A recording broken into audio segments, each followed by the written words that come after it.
বাংলাদেশের viral product বর্তমান সময়ে। মোবাইলে চার্জ দিলেই চার্জিং ক্যাপাসিটি ফুল হয়ে গেলে সে অটোমেটিকলি পুশ আপ করে এটাকে বন্ধ করে দিবে। তো আমাদের ফোনে বর্তমানে চার্জ আছে 99%। আমরা প্রায় ৮-১০ মিনিট ধরে কথা বলতেছি। আমার হাতে যেই ফোন, এটা ভাই মডেলটা এটা হচ্ছে OnePlus 13। OnePlus 13। এটার এখনো অরিজিনাল 15। চার্জার যেটা, সেটা দিয়ে চার্জ হচ্ছে। এটা নরমালি মিনিটে 1% চার্জ ভাইয়া নেয়, জি, আমি যদি ভুল 1% না হয়। করি। জি। তো আমরা ৮ মিনিটে 2% চার্জ করতে পারছি। তার মানে বোঝা যাচ্ছে ইনি চার্জিং ক্যাপাসিটি কমায় দিছে।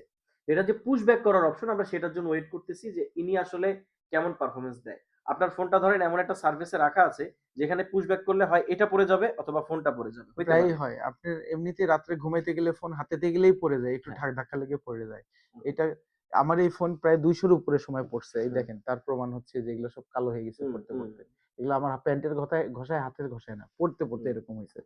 তো এরকম পড়লে যদি কাভার না থাকে তো আপনারা ফোনের ক্ষতি ক্যামেরায় হবে। অন ক্যামেরায় দেখবেন যে এই প্রোডাক্টটার উপযোগিতা কি, এটা আসলে বাংলাদেশের দরকার কতটুকু।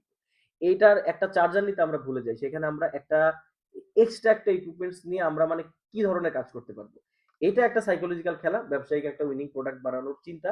হয়তো অনেক প্রোডাক্ট যাবে এবং আবর্জনা হয়ে সেই সোলার প্যানেল ফ্যানের মতন, সোলার ফ্যানের মতন আগানে বাগানে বিভিন্ন পাড়ায় মহল্লায় গঞ্জে তার দোকানে পড়ে থাকবে। মানুষ শহর থেকে কিনতে পছন্দ করে, দোকানে কম দামে থাকলেও কিনে না। সুতরাং প্রোডাক্ট কেনার আগে কি ধরনের প্রোডাক্ট আমরা কিনতেছি একটু দেখার জন্য আমরা ওয়েট করতেছি 100% চার্জ হোক। ধন্যবাদ এরপরে সবাইকে।